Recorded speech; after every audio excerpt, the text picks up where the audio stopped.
Wonderful. Good afternoon, everyone, and welcome to our third and final installment of our presentation that is brought to you by the Office of Equity, Inclusion, and Community Engagement, sponsored also by the Muslim Education Trust. My name is Brianna Jackson. I am the Learning and Development Program Manager for Washington County. My role is focused on setting and executing the strategic vision for learning across the county. And my goal is really to help us to be able to create a culture of continuous learning by having not only topics that are of interest in how do we perform our roles more effectively in the professional setting, but also from a cultural perspective to partner with the Office of Equity, Inclusion, and Community Engagement to ensure that we are learning holistically about the cultures and the communities that we serve.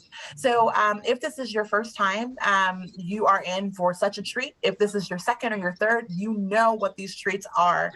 So I just want to just take a minute to be able to just share with you all just a little bit of information about why we're here and then our ground rules, and then I will introduce our speaker of the hour.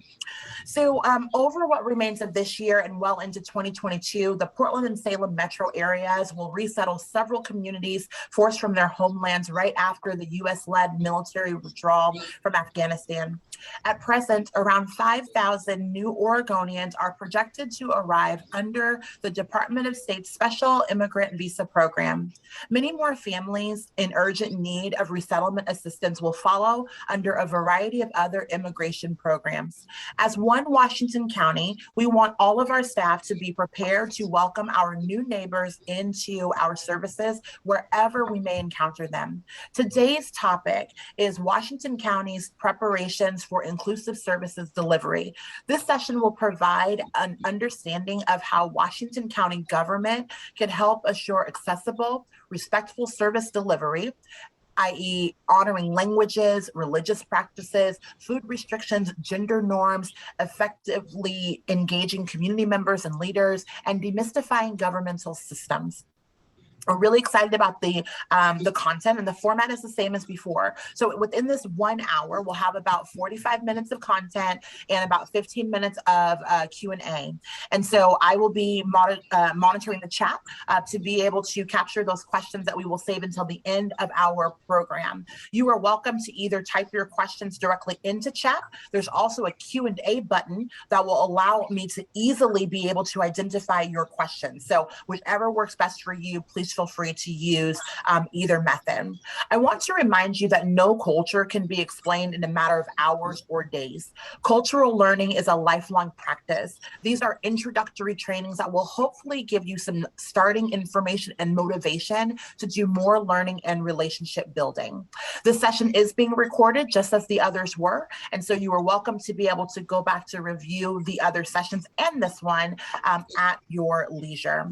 One thing that I want to be able to keep in mind is that we do have some people I think that might not be on mute, so you just want to be careful about that.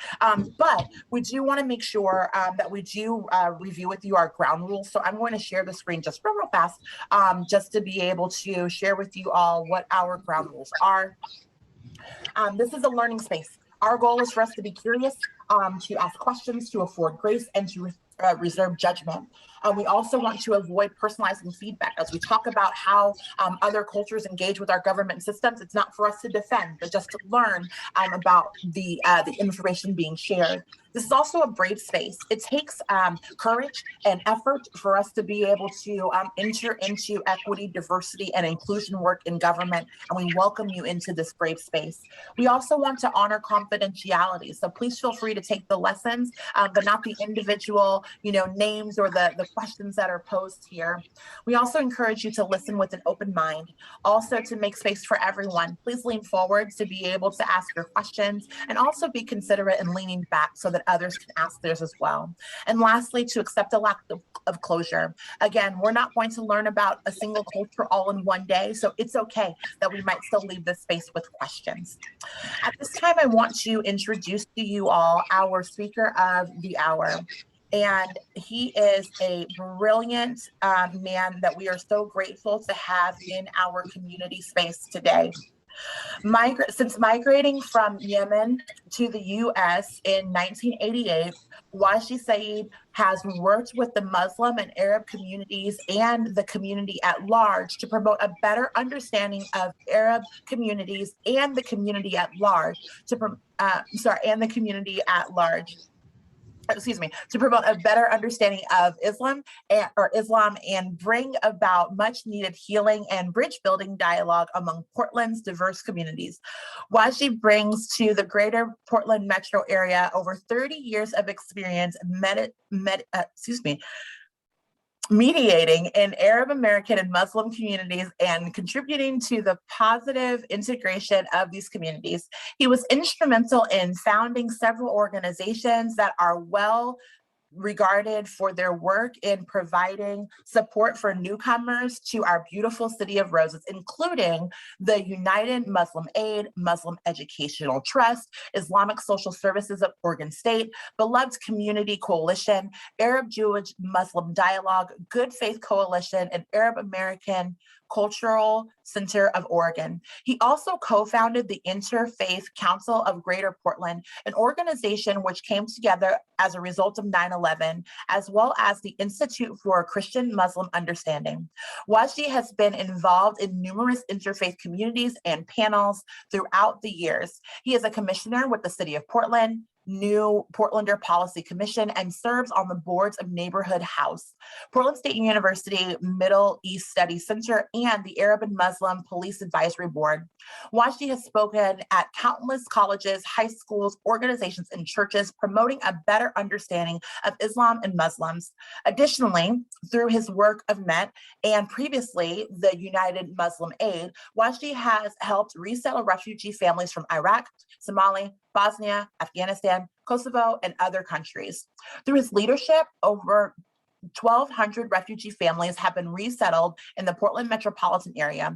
Wajdi has served as a mentor to dozens of young men and women who have gone on to successful careers in entrepreneurship, law, medicine, and the technology industry. He currently serves as the president of the Muslim Educational Trust, MET, which he co-founded in 1993. Wajdi has received numerous awards over the years, too numerous to name, but I will share with you the most recent three. In 2018, Asian Reporter Foundation's Exemplary Community Volunteer Effort Award. In 2017, the City of Portland Spirit of Portland Award. And also in 2017, the Oregon Immigrant Achievement Award, Building Bridges, Not Barriers, by the Oregon American Immigration Lawyers Association. Without further ado, please welcome Wajdi to us today. Thank you very much, Brianna and Carol and Latricia and the Board of Commissioners, as well as our Administrator Tanya Angie for such a wonderful medium to express what it means to have a purposeful and quest of meaning. I just want to run a disclaimer. I didn't write this bio or this introduction. Somebody wrote it, and I'm very thankful for such long, bio. But what we do is we do it, to be able to be healer and unifiers. For my introduction for this session is, what it means, that we are looking, for a meaningful life, whether we are in private or public sector, while we are having a journey in the quest of meaning, how we can develop a philosophy of acceptance and a philosophy of pluralism. The Muslim Education Trust for 28 years has embarked in a journey to uncover the profound truths that bind us together as human beings. We have one story, and we have one world, and we have one humanity. In a world so full of different beliefs and conflicts and viewpoints, how can we find peace and justice in our shared humanity? MIT has explored, the universal ideas of love and respect, the truth and acceptance, and examines questions such how can we, women and men and many others of goodwill, relate to each other What is the true nature of diversity and inclusion and equity? What does civilization really mean? What is our American civilization really mean today? You know, one of my great teachers was the founder of the College of Urban Planning, Nuhat Tulan. Another great teacher was the governor of Oregon, Governor Atiya. Both are proud Arab American. One of them is Christian and the other one is Muslim. And they always raised, the question of Americans and America, moral, value is not the dollar sign. It's rather than the values that bind us together. So what does civilization really mean in doing so? How can we open our minds to a new view of humanity and identify the other? The other can be me and you and many others that have migrated earlier or didn't have the choice to migrate. They came in a slavery boat. It is very important that we raise these questions. In doing so, how can we open our minds to a new view of humanity and identify the other, whether we are Christians or Buddhists or Jewish or Muslims or secular or people of goodwill?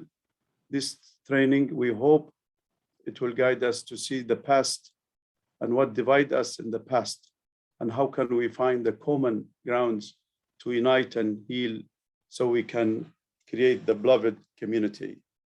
I'm very thankful to each one of us to be here today and taking our lunchtime to join. In this cartoon, we see how immigration was dealt in the past from Europe and how we relate to this immigration. Today, many people would love to come be part of the American dream, but our boundaries have been closed and many restrictions. 100 years ago, people would travel together, all the way from Yemen, my native land. They will carry frankincense, they will carry coffee, they will carry honey, they will go and pick up dates from Medina in the west part of the Arabian Peninsula. They will go to Palestine, they will pick up olive oil, and then to Syria and Iraq, and will carry many goods, and then to Iran, Afghanistan, Pakistan, India, Kashmir, Bangladesh, and they will reach China and Korea in what we call the Silk Road trade. The Silk Road has developed a diplomacy of acceptance and values. So this is where we want America to do today. Our foreign policy has disrupted many societies.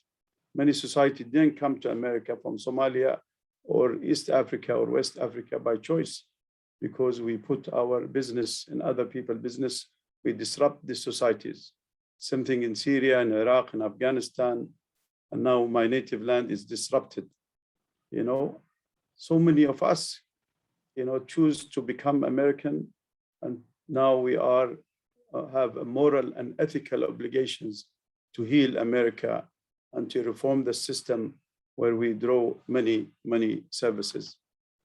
Jawad, if you can move forward, please. So how can we create an effective, engaging community members and leadership?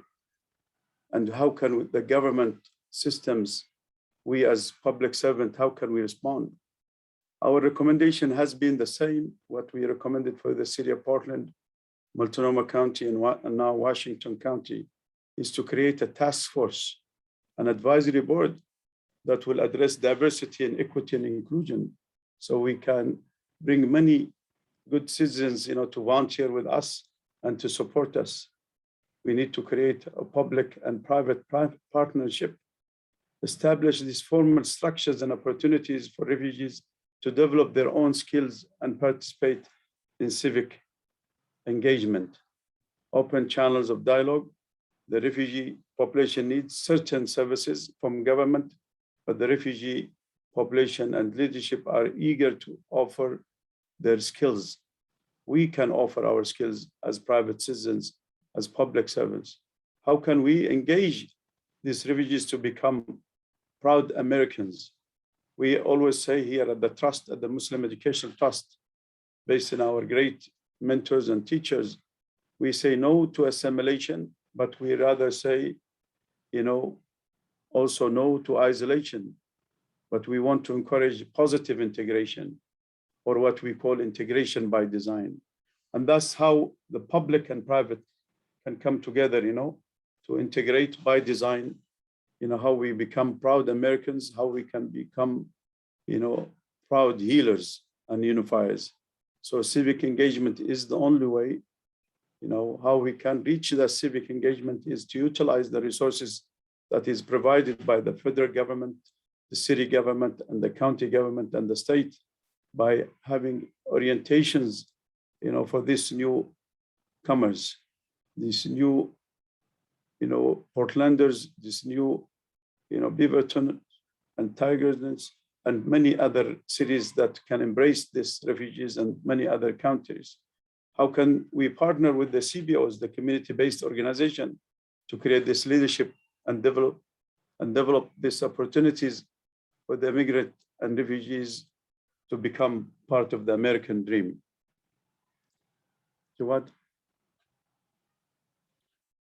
So the only way is to provide services by design, services, and create the support systems. We can reach out, to many other community members to help. Here at the Trust, we have almost over 47 ethnic groups, 75 languages spoken here at the Trust. We get along, we love one another, we respect, we try, to publicize, the contribution of our community. We try to publicize not only the Arab or the Muslim community, but the community at large, to empower, to engage, the need, and also find, permanent solutions, whether in the social or economic or cultural, or empower them in their youth, to integrate, to become, successful students, so they become very successful engineers and doctors and lawyers, so we can heal the wounds that they have, that have been inflicted on them by our foreign policy. Washington County is increasingly become a very diverse.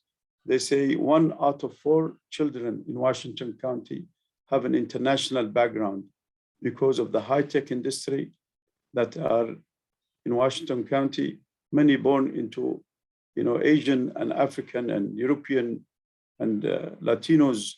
And it is very important that we embrace this reality and this beauty of this richness, cultures, and ethnic groups, that God has made us different, made us into nations and tribes, so we can embrace one another. Jawad. Addressing the social determinants of health in a holistic way, it means that we have to create an economic stability. Neighborhood and physical environment is a key factor. Education, the schools, many of the refugees and immigrants, they always find challenges in our school system, in our public school systems. And it is very important that we enhance this training and enhance, expand this training to embrace every single corner, including our law enforcement. This is why we sponsor every year for the last 6 years, what we call the Building Bridges of Understanding, where beloved brothers and sisters in the law enforcement and beloved sisters and brothers in the community-based organization come in an annual way to help and assist and understand. Today, we have achieved many things in our law enforcement communities in Washington County and Multnomah County and Clackamas. And there are more room for improvements. But today, in 2021, we are much better than 2015 or 2010. The cultural competence, food that we provide is very a must for us to be integrating by design this immigrant and refugees. And then, highlighting the community and the social context of these refugees to embrace a beautiful America, a diverse Washington County, and then how we integrate them also to our health system. This is what will make these refugees, this immigrant stable and become part of the healing and the giving, and they will become an added value. Jawad. So what are the immediate needs of these refugees? The need for orientation and information. How can we integrate them to understand, the education system, the health system, the law enforcement system, the services in the, and then the welfare needs, the counseling program. Today we have many, Muslim counselors and therapists that can help and assist, and the county needs to contract them and to understand who are they. And this is why the task force is a must for us to have, or the advisory board, it's a must to embrace, so we can be culturally aware in how we integrate these families and these ladies and gentlemen that came as newcomers, and embrace them, to let them that they are loved, they are part of the human family, and they are important to us as many other that are important, irrespective of their ethnic or religious or gender or whatever background they are. Jawad? Jawad, you want to cover this part, please? Yes. Thank you so much, Brother Wajdi. And thank you again to Washington County for giving us this opportunity to partner with you to bring you more information about this group, but not only this group, but about the multiple groups that are in Washington County. Many of the slides that we have for the rest of the way here today were seen in the first presentation.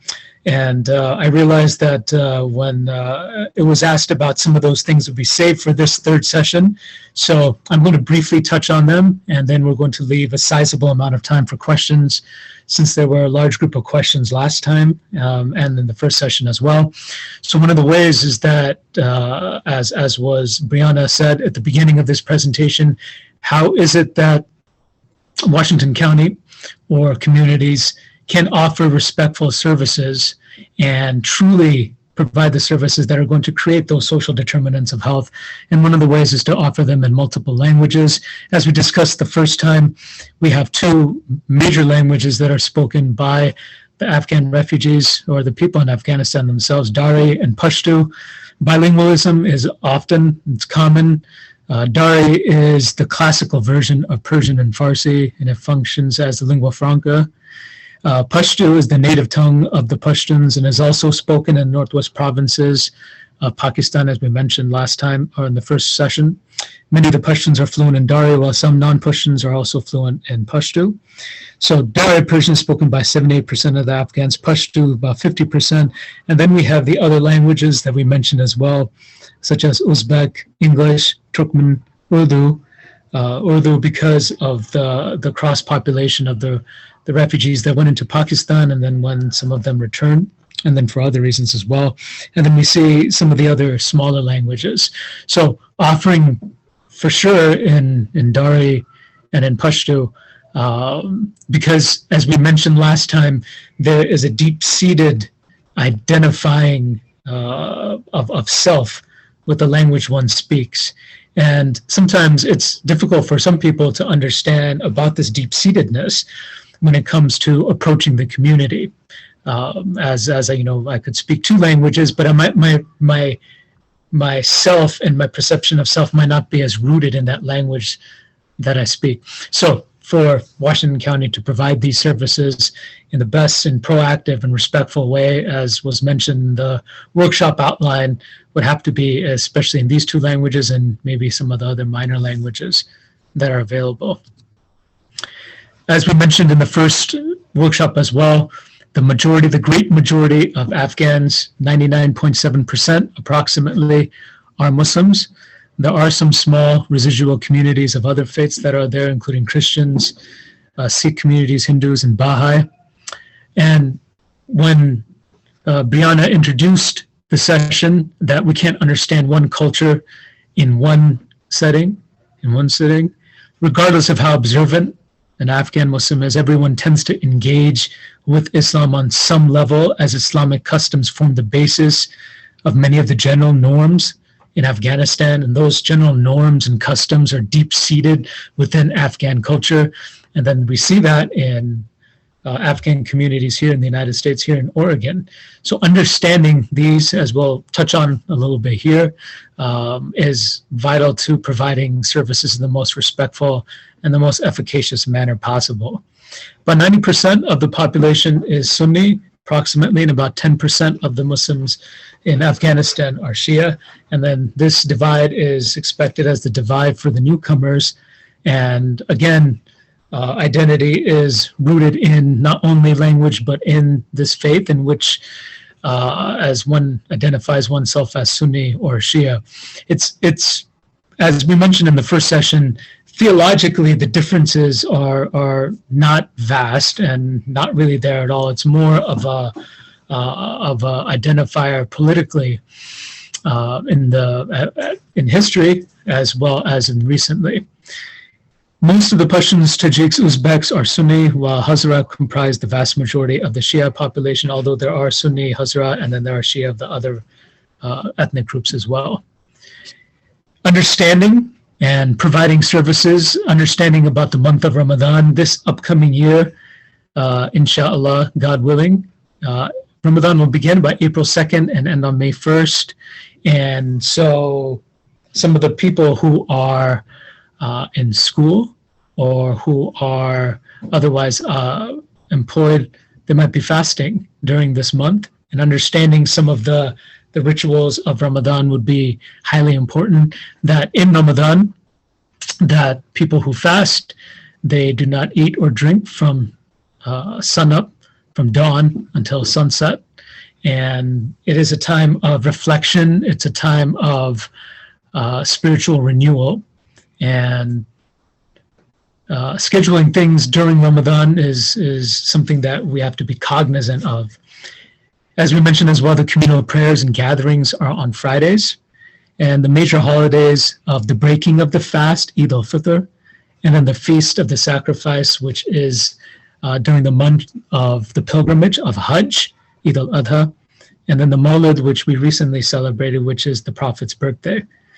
Dietary restrictions, the eating of pork or drinking of alcohol, and the eating of halal food. There are groups of people within the Afghan community or in other communities as well, in this refugee community, who will only eat meat. This is one of the things that Brother Wajdi mentioned about the culturally competent food that is slaughtered in the halal way, which is known as dabiya, and it is, some people only eat that meat, and in the Muslim community and into this community that's coming as well, and others are open to eating other non-halal meat, slaughtered meat.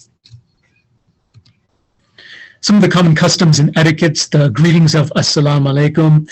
And there was a very interesting question that was posed last time, that if I don't greet somebody with Assalamu alaikum, or if I do greet someone with Assalamu alaikum, will be taken as offensive. And one of the things that we have seen is that when this openness, this idea of openness and this spirit of welcoming and about greeting the people who are newcomers to our community, that is imbued in the way people are and the way that they approach.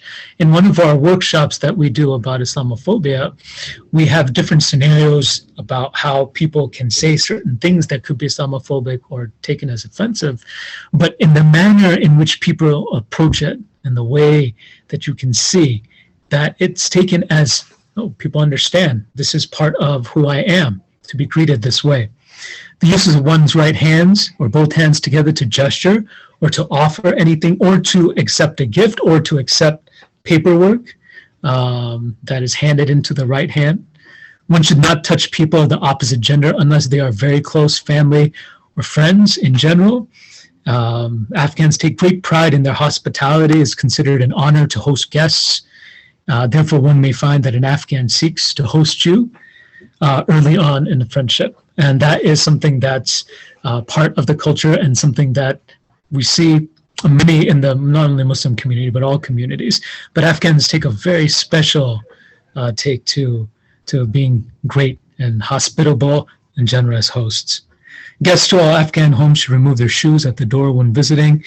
Men and women are often separated in most social settings. Men socialize in one room, women in another. This, of course, is in general. It might not always be the case. One of the things that was mentioned at the beginning was about gender norms, and oftentimes we'll see that men would be head of the households who are doing the talking, when governmental transactions are taking place and when information is coming from one body to the family. And this is often the etiquette that's followed. Do not call Afghans Arabs or Middle Eastern. Afghanistan is not located in the Middle East, which is a colonialist term. It is a South Central Asian country composed of many different ethnicities, as we've discussed, none of which are Arab.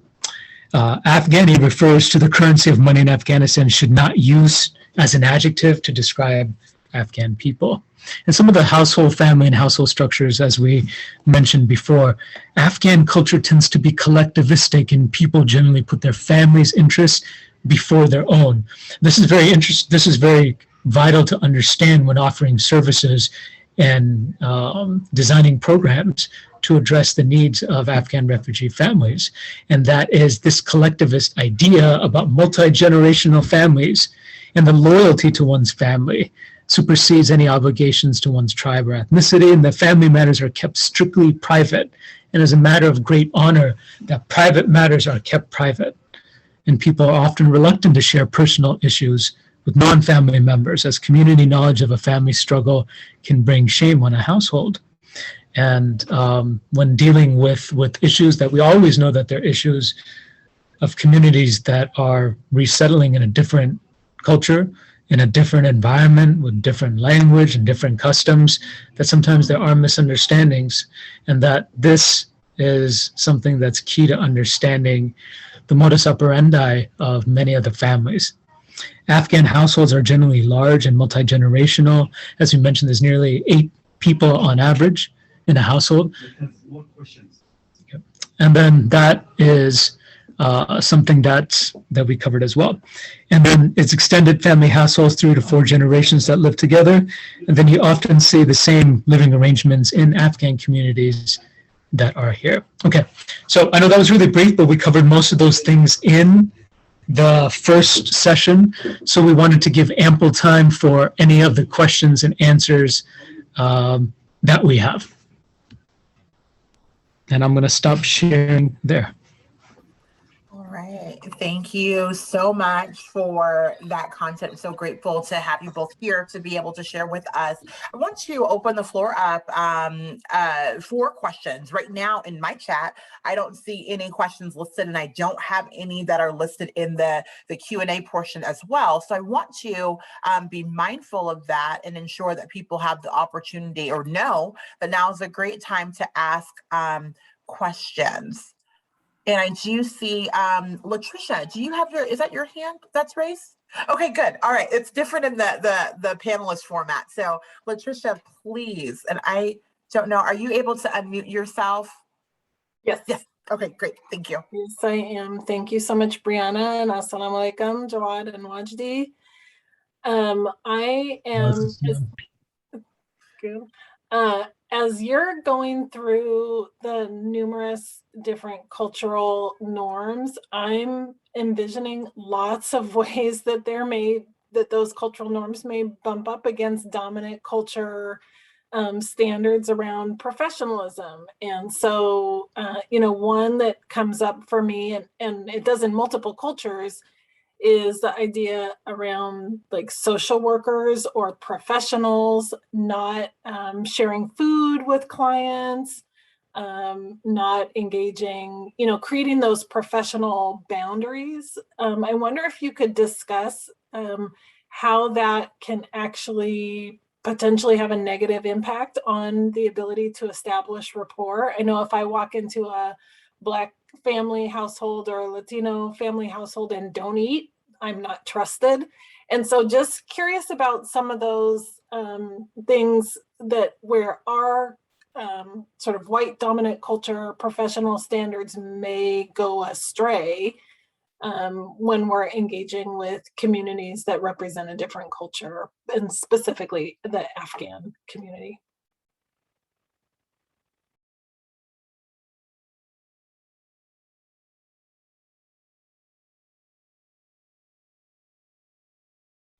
Jawad, do you want to take that question?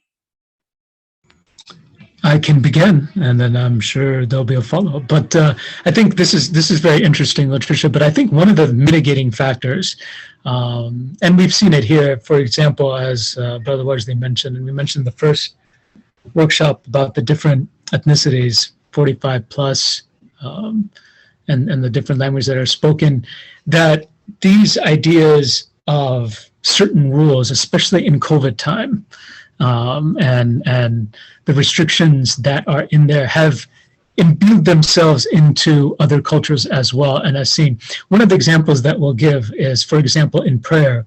In prayer, one of the standard features of congregational prayers in Islam is that people stand right next to each other and their feet touch and their shoulders touch. And that's literally part of congregational prayers.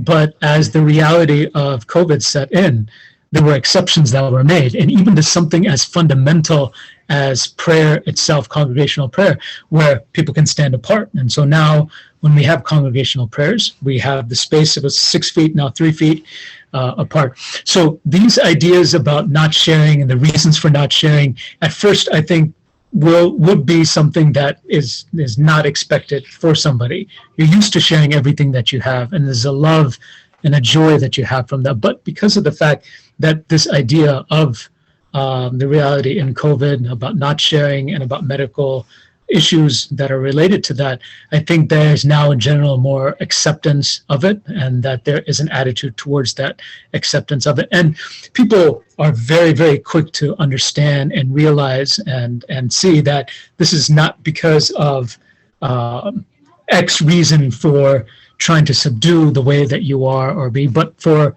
personal safety reasons that generally apply to everybody. And I think it makes it more acceptable now that we have underneath these circumstances. Brother Wesley, if you want to add to that. No, you did an excellent job. I just want to reflect in the greetings. In the comment. But one of the most beautiful. Since we are reflecting in spirituality and religious practices, one of the most beautiful saying of the Prophet Muhammad, peace be upon him, as said, when he came to Medina, migrating from Mecca to Medina, and he said, the first thing he addressed, the people, he said, oh people, he didn't address, the Muslim community, but he addressed the whole residents of Medina that happened to be agnostic, multi-faith, and also happened to be also Christians and Jewish and Muslims as well, And he told them, "Oh, people, spread peace, spread salam, the greetings of peace, and feed one another, and be kind to one another, and then offer prayers when other people are asleep, and you are going to enter paradise." It's very interesting, that's the spreading the peace, the greetings of peace and feeding and be kind to each other. That publicly 3 testimonies that each one of us humans need to do in our daily basis: to smile, to inspire, to be kind to each other, to be peaceful with one another, and also to share the gifts, especially now with the season of Thanksgiving and the season of the holiday. How can we relate to each other, in a daily basis, how to do so. So nothing offend, with the beautiful greetings of, just saying peace be upon you, salam alaikum, or in Hebrews we say shalom, shalom alaikum. So it is very important that, the peaceful engagement is a key factor, to understand one another towards healing and unifying.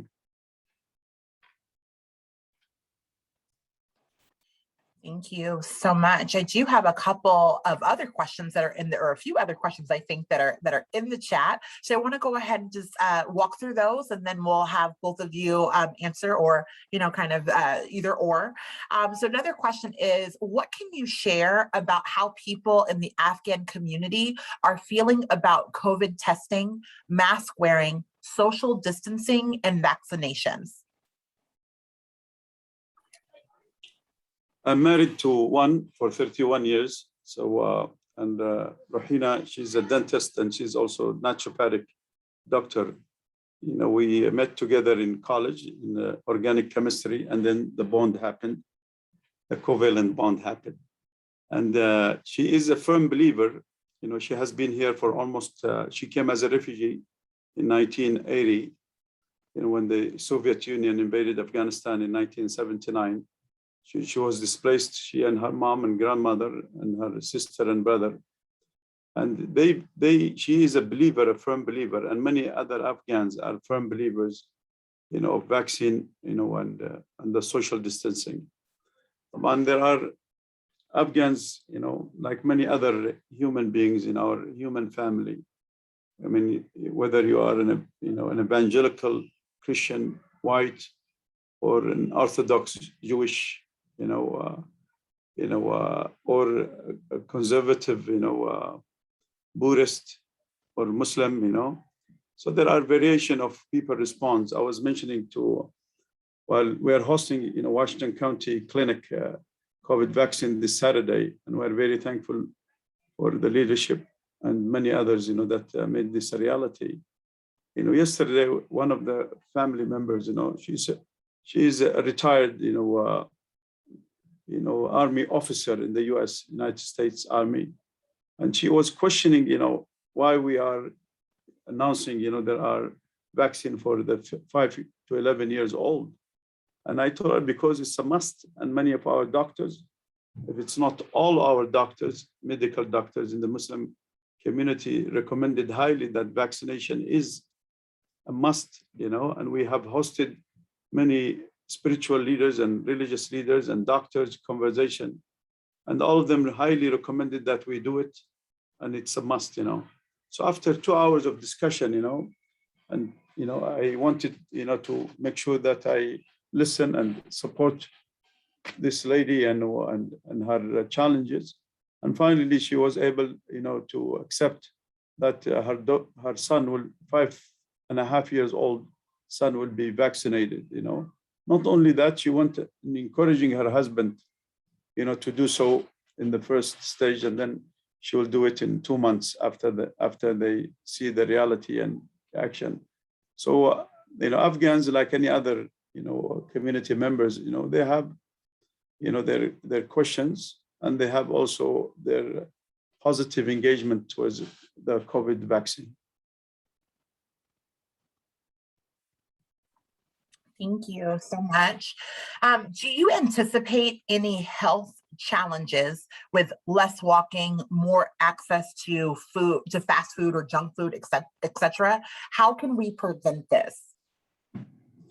Yeah, the most blessing, of COVID, reality, people went back, to their natural instincts of eating healthy food. So more people are eating healthy food. I don't know if Jawad covered in the last 2 sessions or not, but we went, from 70 families that we supported, every month before COVID. We went to over, 8,200, families in supporting the food boxes, that we provide in a daily basis over here at the Trust. So more people are eating healthy food, and more education happened, with the COVID reality in terms of the health practices and what's the best health practices and how to engage, with our body and soul and mind, in a very constructive way. Jawad, do you want to answer any additional comments on this topic? No, I think you covered it well, Brother Wajdi. I think this is something that always happens, especially when there is a reaction to settling into a new place, and that there might be easier means of food access. And so you see this in multiple communities where there becomes new access to junk food that then translates into poorer health. But as Brother Wajdi mentioned, that we have now education awareness, and then some of the awareness that we have passed out through our Halal food pantry and this food box program has helped, and I think will continue to help increase that awareness and knowledge about how to avoid some of these pitfalls that have happened before. So we're hoping that's going to be there, and I think the continuing education and more information that's available for it will also, of course, help. Wonderful, thank you. How can we help people interact with our property tax system when people are more used to owning property outright and the concept of property tax may be new?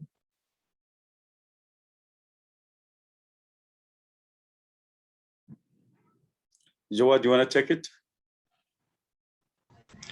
I think like any other group, we have, for example, we have the first wave of Afghan immigration that we mentioned in the first session that happened post the Soviet invasion. It, through education process, people understood it. Obviously, the systems of what one is used to in X country or Y country is going to be a little bit different. But I think the education system, people catch on really quickly and they understand really quickly. And now we have some of those immigrants who came here as refugees, who came here all those years ago. They are business owners. They are in multiple different tax brackets and making different moves in those tax brackets. So I think that tax law is cumbersome and onerous for anybody who has been here. But I think when there's access to that information and it's understandable, people will do understand, and then they understand the new system that they're in. I think Brother Wajdi, he might also want to touch on some of the ideas that we have been fostering at the Muslim Educational Trust about home ownership and about affordable housing as well. So we have partnered with the national, engagement, what we call, interest-free contracts and interest-free mortgage loans, So we try to provide these services, and remind our well-to-do community members in the Muslim community that they have a moral and ethical obligations, for towards, healing and, our low-income families, and the social responsibility and the ethical, So we have succeeded, in many ways, in the last 28 plus years. But we are also having, major challenges in the last, 10 years of low-income housing and affordable housing in the metropolitan. And many people, they go to Ontario, 7 hours from here.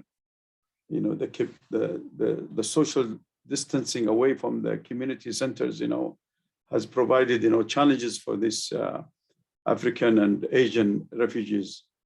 And then, so we now, the last 9 months, we revisited our approach to housing, part of the social determinants of health, We are addressing this now, affordable housing, how we can integrate resources back, to the community. I mean, we are part of the new Portlanders, that we're still growing. We are still developing our infrastructures, within the community. And so it's a continuous challenge. So we hope, to address it in a very fair and justful way, in an equitable way. So our main concern 9 months ago was the Rohingya, the Burmese, refugees that we have helped in settling almost 125 families that are challenged, in Burma, and they have faced ethnic cleansing. Most of them, they save money, they are low-income families, but they save money of $20,000, to be able to pay, the down payment for a house, or a condo. So we hope, to address it, in a very effective way. So we are working in multi levels, and we engage in many ways. And this is why,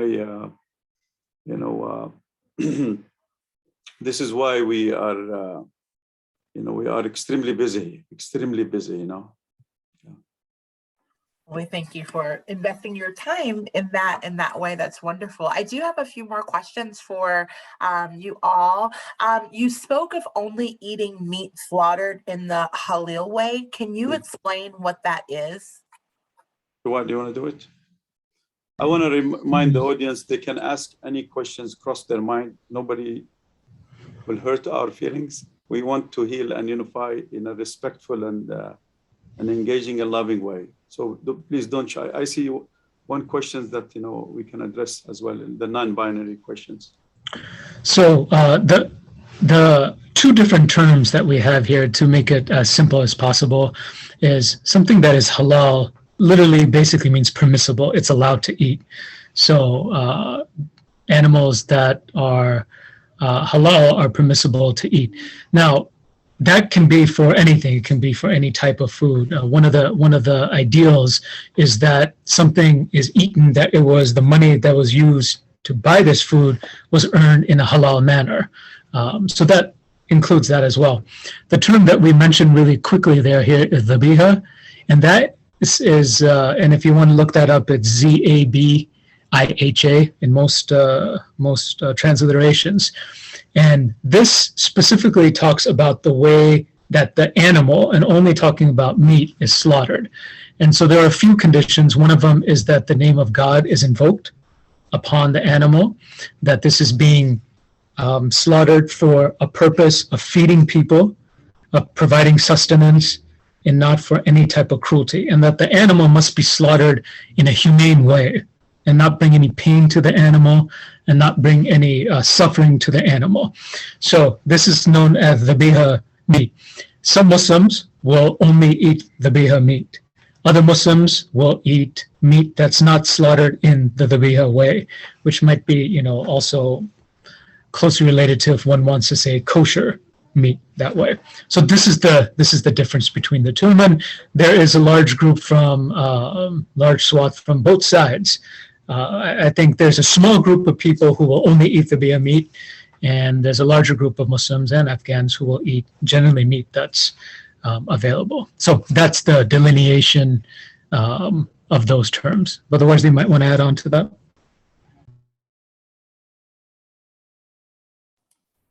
I sent a link in the chat area, what is halal and healthy. And that's a beautiful article that people can elaborate. Halal means basically to live a happy life, a nutritious life, a physical and mental and spiritual life, where you focus in what that the body and the mind is a trust that God has given to us, and it is very important, to be lawful in your approach, in your daily struggle, or your daily submission, in terms of how to live a holistic life. And there are more details in that article. Wonderful, thank you. And we'll make sure to pull that article out of the chat as well, so that people are re-watching this, they'll have the opportunity to access that as well. The next question that we have here that we'll touch on, and there are a few more, is how are non-binary gender identities and other LGBTQ plus genders, orientations, and identities viewed culturally?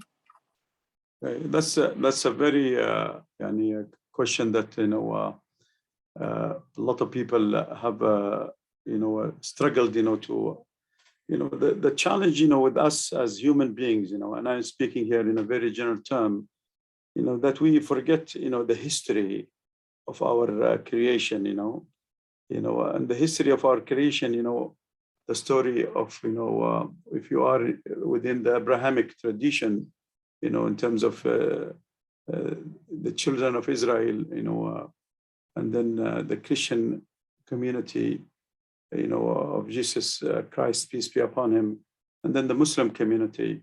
So they share common things in certain, spiritual affiliation, and this issue of the LGBT community and non-binary, and has been part of our history. And it's very important to understand, how, the Prophet, peace be upon him, Muhammad or Moses or Jesus, peace be upon them all, has addressed, sexuality in our tradition is a very private matter. So you can be whatever you want to be in your private life. It's between you and your creator, one thing, that we Muslims, we don't condone, other people, we don't condemn other people's behaviors. We rather focus in our own behavior, and our own affiliation. Do we have Muslims that happen to be members of the LGBT community? Yes. And they do identify as Muslims, and they come here to the trust, Do we have people that identify in non-binary, yes, we do have, and sexuality is one of the matters that is very private, but Islam teaches us. The Prophet reminded us all the time. When I quoted that saying of the Prophet, spread peace, and be kind to one another, who are we, to become, judgmental of one another? It is very important that we stay focused and look at the big picture of equity and inclusion, and that's the lens that it has been in the past, and it's going to be happening today, and that's what will happen tomorrow. This is why, during the golden age of Islamic civilization, 900 years in Africa, there were cities of light, from Mali to Dakar in Senegal, to Marrakesh in Morocco, to Algiers and Tunisia and Cairo in Egypt, and East Africa and Asia and Europe, all cities of light. When history was misnamed the Dark Ages, it wasn't dark in the other side of the world, in Africa and Asia. So people of many genders, people of many, colors, many lived and coexist. Today, in my native land, Yemen, there is a Jewish community that helped and supported, their fellow Muslims, because both of them are Yemenis, and there are sexual orientation among those groups, and there are many in other places. But it is something that we have to respect, that, sexuality is a private matter. And, when you are, a religious, devout Muslim, you wouldn't be judgmental of others, you will mind your own. So my mother always remind me, Brianna and everybody, Wajdi, don't point one finger towards Brianna, Look at the three fingers that are pointing to you. Mind your business and try to heal yourself and unify yourself with your fellow human being. I remember in 1998, we were 5 years, since we started the trust. The Oregon Christian Coalition, OCC, had major 9 in the ballot, and they have reached to us. And that was a very discriminatory ballot against the members of the LGBT community, and we brought our elders, both female and male, and we talked, we said, we are not here, to condemn, we are here, to heal and unify, and we need to move forward in a positive note, that, in our faith, that marriage is happen to be between a man and a woman, or a woman and a man, and that's something that we shouldn't shy from as Muslims. But we are not going to be discriminatory against others. And everybody has the right to choose how they live their life, Thank you so much. I know we are so close to time, but I wanted to be able to just ask this one last question if I could. What are some of the things Afghan people do to show hospitality in addition to offering food? What are gifts, items, or words people say and do to express hospitality? Anything Afghan people bring when they visit another person's home? And I want to be mindful that we've got probably about a minute left, but if you could answer that question, and then I'll have Latricia just close us out from our session today. The best, way to behave is, or to interact or to engage, is by loving one another and accept one another in a very respectful way. And acceptance means that I accept you, Brianna, the way that you are, and how beautiful you are, and how smart and intelligent you are. And vice versa, the same thing, you accept me the way I am, and how beautiful I am and how I am engaging and respectful in that way. The human story is the same story. And I think his hospitality is the best way to express love and respect, you know. Thank you so much. Thank you so very much. Latricia, would you mind closing us out today from our program? Oh, gladly. Well, first of all, I would love to just thank and show so much appreciation for Brother Wajdi Saeed and Brother Jawad Khan. Thank you so much for your leadership, for leading with compassion and purpose, and such kind and generous hearts. We appreciate that. We join with you as Washington County in a commitment to service for the community as a whole, which I recall Dr. King, I don't personally recall, but Dr. King spoke of as beloved community. And so I really appreciate you bringing that spirit into these conversations as well. And then I just want to really acknowledge and thank our team. Thank you, Brianna, for being our moderator and facilitator, and Carol, Renaud, and Julie for being part of our tech team and comms team. And thank you so much to all the Washington County folks who have showed how much you care about creating an environment and culture that will be able to warmly welcome our new Afghan neighbors into Washington County. So ending this three-part series with much love and appreciation for everyone for really being a part of this conversation and supporting our learning. Have a good afternoon, everyone, and thank you so much. And we really would like to thank you, Latricia, with your smart and intelligent lens of equity and inclusion for designing this program and many other programs. I'm very biased when it comes to Latricia. I have known her for almost, all my life in Portland. I spoke into her class in 1988 when she was a student at St. Mary Academy. Thank you very, very much, my dear beloved sister Latricia, and all the team in Washington County for your kind and inclusive lens. Thank you. Thank you all. Have a wonderful afternoon. Take care. Thank you so much. Bye. Bye.